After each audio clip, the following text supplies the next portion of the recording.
Puji Tuhan, Shalom. Tuhan Yesus memberkati kita. Kita bersyukur karena kasih karunia Tuhan dan berkat Tuhanlah kita bisa ada sampai saat ini. Pada kesempatan ini kita kembali akan mendengarkan firman Tuhan. Saya berharap seluruh jemaat GPD Manaheim khususnya supaya dapat mendengarkan firman Tuhan ini, memberikan kekuatan bagi kita. Kita perlu makanan rohani untuk terus menumbuhkan kerohanian kita, pengenalan kita, cinta kita, kasih kita kepada Tuhan, dan menunjukkan respon kita sebagai anak-anak tebusan di dalam Yesus Kristus. Puji nama Tuhan. Pada kesempatan ini saya akan menyampaikan firman Tuhan, motif atau alasan Tuhan mengizinkan pencobaan atau mengizinkan penderitaan. Kita mau belajar lewat firman Tuhan. Tentu kita tidak lepas pada situasi, kondisi, konteks gereja pada masa kini, di mana kita tahu bahwa kita sedang menghadapi satu pergumulan di tengah-tengah bangsa kita dengan adanya wabah virus corona yang berdampak pada gereja juga, di mana hari-hari ini melalui khotbah-khotbah streaming, supaya dengan ini kita tidak terlepas dari persekutuan dengan Tuhan. Kita harus tetap mendengarkan firman Tuhan. Kita harus tetap sungguh-sungguh mengikut Tuhan. Itulah sebabnya hari ini, kesempatan ini, kita sungguh bersyukur kembali dapat mendengarkan firman Tuhan. Saya mau menyampaikan ada dua hal alasan Tuhan yang akan saya sampaikan kesempatan ini. Hanya dua alasan Tuhan mengizinkan atau motif Tuhan mengizinkan penderitaan atau pencobaan, mengizinkan terjadi. Seperti yang tertulis di dalam Yakobus pasal 1 ayat 2, demikian ayat 2 dan 3, demikian firman Tuhan, sehingga kita mengetahui apa yang menjadi motif dan alasan Tuhan mengizinkan pencobaan yang sedang terjadi pada hari-hari ini, khususnya bagi gereja dan jemaat Tuhan. Demikian firman Tuhan, Yakobus 1 ayat 2 dan 3. Saudara-saudaraku, anggaplah sebagai suatu kebahagiaan apabila kamu jatuh ke dalam berbagai-bagai pencobaan, sebab kamu tahu bahwa ujian terhadap imanmu itu menghasilkan ketekunan. Sekali lagi saya garis bawahi, kita perlu garis bawahi kata ujian terhadap imanmu itu menghasilkan ketekunan. Jadi ada dua hal yang berhubungan dengan iman dan menghasilkan ketekunan. Nah, kita melihat pada ayat 2, firman Tuhan berkata kepada kita saat ini supaya kita menganggap bahwa pencobaan-pencobaan atau keadaan, situasi, kondisi yang sedang kita hadapi, baik dalam pergumulan pribadi, rumah tangga, bahkan dengan apa yang sedang terjadi hari-hari ini, itu Tuhan ajarkan kita lewat firman Tuhan yang disampaikan hari ini, supaya kita menganggapnya itu sebagai suatu kebahagiaan. Rasanya sulit bisa diterima secara akal, logis, di mana orang ketika menghadapi pencobaan atau penderitaan kemudian dikatakan supaya kita menganggapnya sebagai suatu kebahagiaan. Pasti Tuhan punya alasan kenapa di dalam ayat 2 ini kata kebahagiaan itu kita lihat kata kebahagiaan dalam bahasa Yunani ada kata kara. Kara diterjemahkan di sana dalam King James Version katakan diterjemahkan dalam versinya King James Version diterjemahkan dengan kata joy. Baik juga NAS, baik juga dalam terjemahan yang lain dalam bahasa Inggris menggunakan kata joy, kegembiraan atau kesenangan. Inilah yang luar biasa kalau kita sungguh-sungguh di dalam Tuhan, bahwa hal ini hanya bisa terjadi kalau kita benar-benar ada di dalam Kristus. Kalau ujian itu bisa kita anggap, kita harus bisa menerimanya sebagai satu kebahagiaan. Memang hal-hal yang firman Tuhan ini kadang-kadang kelihatan tidak logis karena dia bersifat, perkataan Allah ini melampaui akal pikiran kita. Rancangan Allah itu adalah rancangan yang melampaui dari apa yang kita pikirkan, apa yang kita rancangkan, apa yang kita rencanakan sebagai manusia. Kadang-kadang apa yang kita pikirkan tidak sama seperti apa yang dipikirkan Tuhan. Apa yang kita kehendaki tidak sama seperti yang Tuhan kehendaki. Tetapi kita harus percaya bahwa apa yang dipikirkan Tuhan, apa yang dikehendaki Tuhan, pasti itu yang terbaik dalam setiap kehidupan kita. Ketika Tuhan berkata bahwa pencobaan itu harus kita anggap sebagai satu kebahagiaan, itu hanya bisa kita terima jika kita sungguh-sungguh di dalam Kristus, di dalam Yesus. Karena ini ada hubungannya di ayat 3. Nah, ada rancangan Tuhan di sini, ada maksud Tuhan.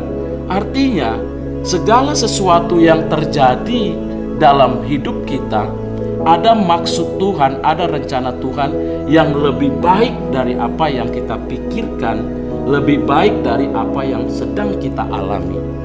Nah, sebab itulah kita mau masuk di dalam rancangan, masuk di dalam kehendak Allah.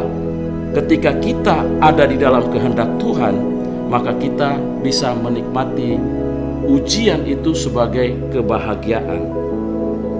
Kalau saya mau garis bawah katakan begini, sukacita di dalam ujian itu menyatakan bahwa kita orang-orang yang sangat dekat, orang-orang yang sangat dekat dengan Allah, dia akan menikmati karahnya Tuhan, sukacitanya Tuhan, kegembiraannya Tuhan, kesenangan Tuhan, ketika kita tahu bahwa di dalamnya itu adalah kehendak Allah, kehendak Tuhan. Jika kita tahu bahwa segala sesuatu yang terjadi itu atas kehendak Tuhan, maka kita harus melihat ini sebagai satu kegembiraan, kesenangan, sukacita, karah yang dimaksud oleh firman Tuhan. Karena tujuannya adalah di ayat 3, firman Tuhan berkata, sebab kamu tahu bahwa ujian terhadap imanmu itu akan menghasilkan ketekunan. Nah, di sini kita lihat bahwa di ayat 3 ini, ketika kita tahu bahwa apa yang Tuhan izinkan dalam pencobaan yang sedang terjadi, di balik semua ini ada rencana Tuhan. Tuhan menghendaki supaya apa yang Tuhan izinkan ini untuk mengetahui, menguji iman kita. Ketika itu kita akan menghasilkan ketekunan. Ketekunan di sini adalah artinya dalam bahasa Yunani, kata bahasa Yunani itu ada kata apomone. Apomone itu artinya tabah. Orang tabah dalam kesetiaan itu hanya terjadi ketika orang sungguh-sungguh di dalam Kristus. Apomone ini artinya sungguh-sungguh. Dia tabah, dia setia. Sebab itulah saudara yang kekasih di dalam Tuhan, kalau kita perhatikan firman Tuhan ini, seperti apa yang Tuhan izinkan untuk menghasilkan ketekunan imanmu. Iman itu dari bahasa Yunani kata pistis. pisteo, imanku, iman, faithful. Bagaimana kita memiliki faithful, kesetiaan. Jadi iman itu tidak bisa dipisahkan dari kata kesetiaan. Tidak ada artinya seseorang berkata dia beriman tapi dia tidak setia. Sebab itulah orang yang sungguh-sungguh di dalam Tuhan dia akan mengerti. Dia mampu bersukacita. Ujian itu akan menyatakan bahwa dia sangat dekat dengan Allah, sangat dekat dengan sorga.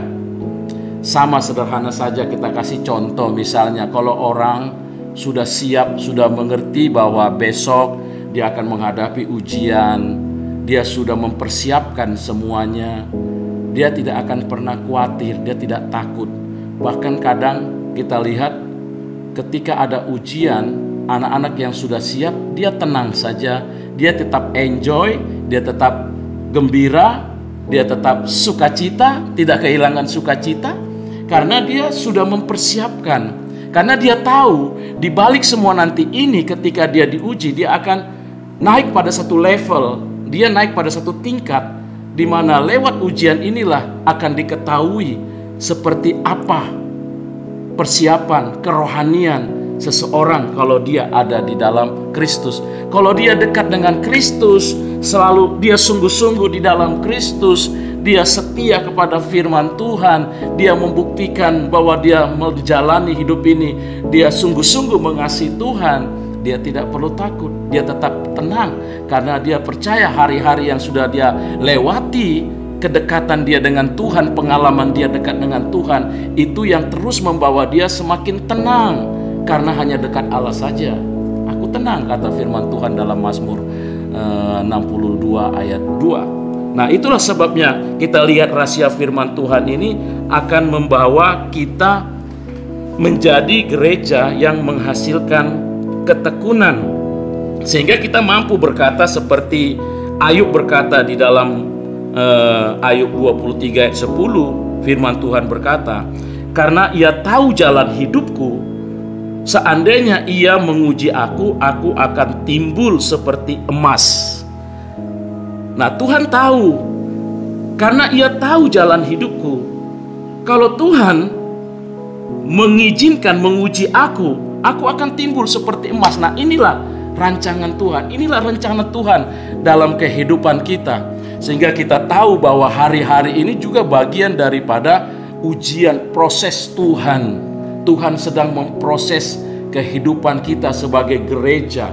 Jangan sampai ketika kita ada di rumah dengan kondisi yang ada sekarang ini, kita menjadi pasif, kita berdiam diri, kita tidak lagi membaca firman Tuhan. Kita justru harus lebih sungguh-sungguh, harus teruji, terbukti bagaimana kesungguhan kita kepada Tuhan. Bukan teruji ketika mereka ada dalam ibadah besar, dalam gereja besar dengan keramaian yang besar, supaya kita menunjukkan bahwa kita berohani, supaya kita kelihatan kesetiaan. Kadang-kadang kita melihat proses kerohanian kita ketika kita sendiri, ketika kita dalam kondisi yang sekarang ini. Apakah kita tetap menunjukkan rasa cinta kita, rasa haus kita, rasa rindu kita kepada Tuhan? Itu akan nampak ketika kita tetap membaca firman Tuhan, tetap berdoa, tetap mengasihi Tuhan dalam situasi apapun. Ini yang sedang Tuhan lihat hari-hari ini. Bagaimana gereja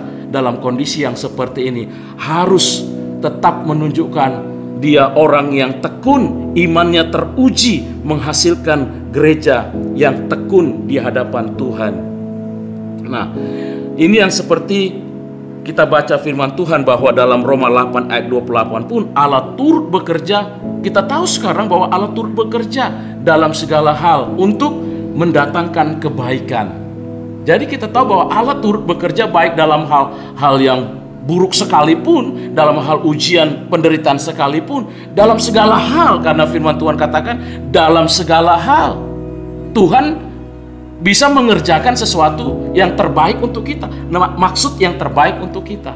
Itulah sebabnya jemaat Tuhan, Jangan sampai situasi ini membuat kita menjadi kendor, jangan membuat kita menjadi tawar hati, jangan malah membuat kita menjadi malas-malasan, tidak bergairah, tidak semangat lagi sebagai anak Tuhan. Justru harus memotivasi, mendorong kita sebagai anak Tuhan semakin dekat kepada Tuhan. Nah, saudara yang kekasih, yang kedua adalah menunjukkan bagaimana kesetiaan kita bersama pilihan kita. Kita telah dipilih dan kita juga telah memutuskan satu pilihan untuk hidup bersama dengan Kristus. Tapi pilihan kita untuk hidup dalam Kristus, dan Kristus juga telah lebih dulu memilih kita. Kristus ingin menuntun kita, menyertai kita, mengasihi kita, memberkati kita. Tapi apakah orang-orang pilihan Tuhan ini tetap memilih untuk bersama-sama dengan Tuhan dalam situasi ketika ada ujian, ketika ada pencobaan, ketika ada badai, ketika ada pergumulan? Apakah kita tetap memilih, tetap tinggal bersama dengan Kristus, supaya kita jangan goyah, jangan bimbang, jangan ragu? Nah, inilah yang harus kita perhatikan, kondisi yang sedang terjadi hari-hari ini, bahwa apakah kita tetap memilih setia bersama-sama dengan Kristus. Karena firman Tuhan katakan di dalam Matius 22:14, sebab banyak yang terpanggil tetapi sedikit yang terpilih. Jangan sampai ketika ada cobaan, ada banyak orang ketika mengalami cobaan, mereka tidak kuat, mereka tidak mampu, mereka tidak setia, mereka goyah, mereka meninggalkan Tuhan, meninggalkan imannya. Ketika ada godaan, ketika ada ujian, ketika terjadi pergumulan dalam hidupnya, dia harus memilih. Tetapi hari ini kita harus tetap memutuskan pilihan kita bersama-sama dengan Kristus, supaya jangan sampai kita yang tadinya sudah terpanggil, jangan sampai kita tidak dipilih oleh Tuhan. Karena Tuhan sedang melihat hari-hari ini, ketika ada ujian, ada pencobaan, ada virus corona, kondisi yang sepertinya membuat kita terkurung dan menghambat kebebasan kita untuk melakukan aktivitas dengan kewaspadaan, kekhawatiran, ketakutan dengan situasi yang ada, berita-berita yang kita dengar semakin bertambahnya jumlah orang penderita virus corona. Jangan sampai, saudara, bahwa kita justru meninggalkan persekutuan dengan Tuhan. Nah, karena firman Tuhan di sini akan mendewasakan hubungan kita dengan Tuhan, membawa kita apakah semakin dekat kepada Tuhan, pilihan kita tetap berjalan bersama Kristus, sampai nanti Tuhan akan membawa kita masuk dalam kerajaannya, Nah, sebab itu firman Tuhan di sini mengajarkan kita bagaimana sepanjang hidup kita dalam ujian, dalam pergumulan, apakah kita tetap memilih tinggal di dalam Kristus, maka kita akan menabur seperti yang Tuhan kehendaki. Ketika kita hidup dalam pilihan Tuhan dan kita memilih untuk tinggal di dalam rancangan Tuhan, ketika kita ada di dalam Kristus, maka kita pun harus mengambil satu tindakan, menabur dengan satu perbuatan yang sesuai dengan iman kita. Sebab iman itu tidak kelihatan, tapi dia nampak lewat perbuatan. Sebab itulah kita harus menampakkan perbuatan iman kita itu harus nampak lewat perbuatan kita, lewat aktivitas kita, hubungan kita kepada Tuhan. Nah, karena dalam Galatia 6 ayat 7 katakan, apapun yang ditabur orang itu juga yang dituainya. Apapun yang ditabur orang itu juga yang dituainya. Nah, jadi apa yang kita tabur? Ketika kita ada dalam Kristus, kita telah mengambil keputusan hidup dalam Kristus, maka perbuatan kita pun, respon cinta kita kepada Allah, kepada firman Tuhan harus diimplementasikan lewat perbuatan kita melalui menabur. Karena firman Tuhan katakan apapun yang ditabur orang itu juga yang dituainya. Walaupun kita sudah ada di dalam Kristus, tapi kita di sini diberi kebebasan untuk memilih. Walaupun kita sudah dalam Kristus, orang punya kebebasan untuk memilih, tetapi sudah seharusnya kita dalam Kristus untuk memilih melakukan seperti yang dikehendaki oleh Kristus. Itulah sebabnya kita harus setia memutuskan untuk bersama melakukan sebagai jemaat, sebagai umat pilihan daripada Tuhan. Nah, saudara yang kekasih, tetapi setiap pilihan kita, setiap pilihan apa yang kita lakukan dalam hal menabur, saudara, itu ada konsekuensinya. Nah, konsekuensinya taburan perbuatan-perbuatan kita sebagai orang percaya. Kalau dia sudah di dalam Kristus, seharusnya kita melakukan segala sesuatu berorientasi kepada firman Tuhan, apa yang Tuhan kehendaki. Tapi ketika orang melakukan sesuatu, sekalipun dia mengaku sebagai anak Tuhan, mengaku orang Kristen, tapi dia menabur, melakukan perbuatan-perbuatan yang tidak sesuai dengan firman Allah, ada konsekuensinya. Misalnya, kalau ada orang misalnya dia mengaku Kristen, tetapi dia masih merokok, ya, dia masih merokok. Ketika dia masih merokok, tentu dia akan menuai hasilnya. Apa yang dia tabur? Apa yang dia tabur? Ketika dia merokok, mengibarkan akibatnya adalah dia akan menderita, misalnya kena kanker paru-paru. Itu akibat dari perbuatan-perbuatan. Kalau firman Tuhan katakan dalam Galatia 9:6, janganlah kamu jemu-jemu berbuat menabur kebaikan, karena kalau sudah waktunya kamu akan menuai. Kita akan menuai. Jangan jemu-jemu berbuat baik, karena kalau sudah waktunya kita akan menuai. Maka jelas firman Tuhan katakan bahwa kita harus melakukan hal yang baik berdasarkan firman Tuhan. Kalau kita melakukan sesuatu yang baik, yang benar, sesuai dengan firman Allah, menabur, kita terus menabur dengan perkataan baik, perkataan benar, perkataan jujur, perkataan hidup dengan tulus, hidup dengan kasih. Segala sesuatu yang kita lakukan berdasarkan firman Tuhan, kita satu waktu kita akan menuai. Kalau kita tidak menuai, anak-anak kita akan menuai, cucu-cucu kita akan menuai sesuai dengan taburan-taburan kita. Maka anak-anak akan menerima satu warisan-warisan yang berhubungan dengan sorga, yang berhubungan dengan firman. Itulah sebabnya saat ini waktunya kita harus memiliki hati untuk menabur yang baik, karena kita ingat janji Tuhan. Ada waktunya Tuhan kita akan menuai. Memang ada yang bertanya, ada orang yang sudah berbuat baik, tidak pernah bersalah. Apa yang salah dengan dia ketika dia menderita? Tapi dia tetap menderita. Dia juga tetap mengalami ujian, dia juga mengalami pencobaan, menghadapi tekanan. Saudara yang kekasih dalam Tuhan, kalau kita mau melihat hal ini, maka Alkitab menjawab, firman Tuhan juga menjawab. Kita tidak perlu harus memberikan contoh orang lain, dari Alkitab sendiri.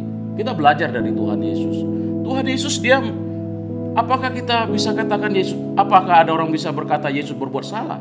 Apakah Yesus berdosa?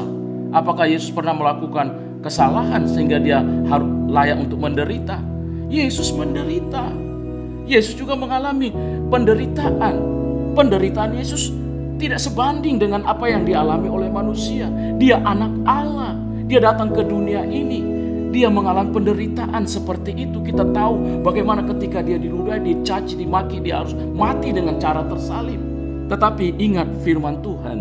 Itulah sebabnya apa yang dilakukan oleh Yesus, dia menderita lebih daripada orang lain. Firman Tuhan berkata 1 Yohanes 3:18 bahwa ia menderita hanya untuk orang yang tidak benar. Justru dia menderita karena orang-orang yang tidak benar. Nah, inilah mengingatkan kita tentang kasih daripada Yesus. Di situ sebab kita ingat bahwa lewat penderitaan di sini ada kepentingan daripada iblis. Iblis mengizinkan, iblis mencobai setan. Itu tujuannya adalah supaya kita ini supaya jauh dari Tuhan. Lewat penderitaan supaya kita meninggalkan Tuhan. Lewat penderitaan supaya kita nggak percaya pada Tuhan, tidak percaya pada firman Allah. Iblis bisa lakukan semua itu lewat penderitaan. Tetapi ketika Tuhan mengizinkan penderitaan itu terjadi kepada kita, justru membawa kita semakin dekat kepada Tuhan, semakin mengasihi Tuhan. Lewat apa yang sedang terjadi sekarang, virus corona yang mengancam seluruh dunia, yang berdampak kepada seluruh dunia, membuat orang semua takut. Tetapi kita sebagai gereja Tuhan meresponi apa yang sedang terjadi di balik semua ini. Ada rencana Tuhan supaya kita gereja Tuhan yang tadinya tidak bertobat harus sungguh-sungguh bertobat. Yang tadinya kita tidak setia menjadi orang yang setia. Yang tadinya kita melayani sekedar melayani, kita harus berubah. Saatnya, waktunya kita harus tetap mengambil satu pilihan hidup bersama Yesus, melakukan firman Allah. Karena janji Tuhan ini ada waktunya. Kita sebagai gereja Tuhan, kita sudah dibayar dengan harga yang mahal. Kita telah ditebus lewat penderitaan Yesus. Itulah sebabnya kalau kita tahu bahwa penderitaan yang kita alami hari-hari ini, yang penting kita harus ingat bahwa kita adalah milik Tuhan. Seperti yang tertulis dalam Yesaya 43:1. Jangan takut, sebab aku telah menebus engkau. Aku telah memanggil engkau dengan namamu. Engkau ini kepunyaanku. Saudara yang kekasih dalam Tuhan, jemaat GPD Menaik, inilah yang menjadi penghiburan kita, di mana Tuhan mengatakan kepada kita hari ini, jangan takut, karena kita ini milik daripada Tuhan, milik Allah. Kita sudah ditebus lewat darah Yesus, kita milik Allah. Sebagai milik Allah, kita harus sadar bahwa semua yang kita punya adalah milik Tuhan. Sehingga kita melakukan segala sesuatu, apa yang kita punya, apa yang kita perbuat, kesehatan kita, waktu kita, kekuatan kita, semua itu dari Tuhan. Keselamatan kita, apa respon kita sekarang ini, kita harus sadar bahwa apa yang kita punya itu adalah milik Tuhan. Sehingga kita tidak pernah merasa kehilangan, kita merasa rugi, kita merasa berat kalau kita sadar bahwa hidup kita ini adalah milik Tuhan. Sehingga Tuhan berkata hari ini, kalau kita melakukan firman Allah ini, maka kita tidak perlu takut karena kita adalah kepunyaan Allah. Bahkan dalam Yesaya 51:12 katakan, akulah aku yang menghibur kamu. Tuhan yang menghibur kita, gereja Tuhan. Dalam kondisi seperti ini yang membuat orang banyak menjadi takut ketika tinggal di rumah kita berada sekarang, Tuhan yang menghibur kita. Dalam bahasa Ibrani kata nakam. Ini hubungannya dengan penghibur yang sejati. Siapakah penghibur yang sejati sekarang ini pada konteks gereja sekarang ini? Adalah Roh Kudus. Roh Kudus yang telah diberikan kepada gereja sebagai penghibur, parakletos. Parakletos itu artinya penolong. Jadi saudara yang kekasih dalam Tuhan, Roh Kudus penolong, menolong gereja dalam kondisi apapun. Sebab itu kita tidak perlu takut, karena Tuhan sendiri berkata, jangan takut, sebagai milik kepunyaan daripada Tuhan. Ada penghibur, parakletos. Parakletos itu dari 3 suku kata sun, nanti, lambanontai. Sun itu artinya bersama, nanti menyeberang, lambano membawa.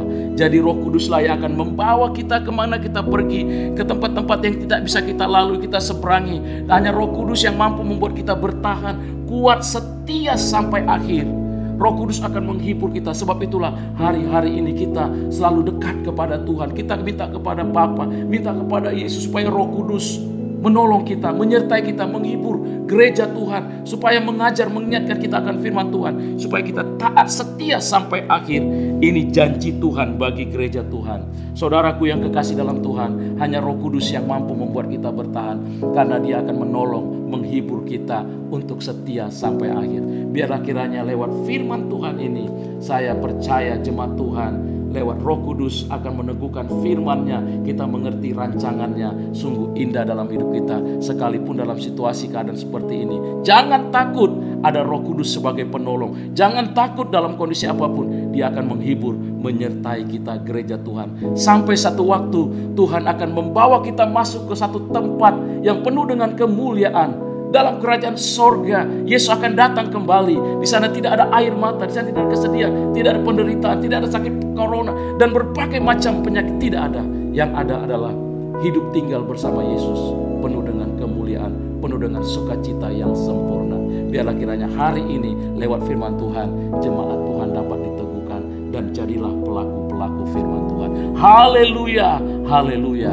Tuhan Yesus memberkati kita semua. Amin, amin, amin. Puji nama Tuhan.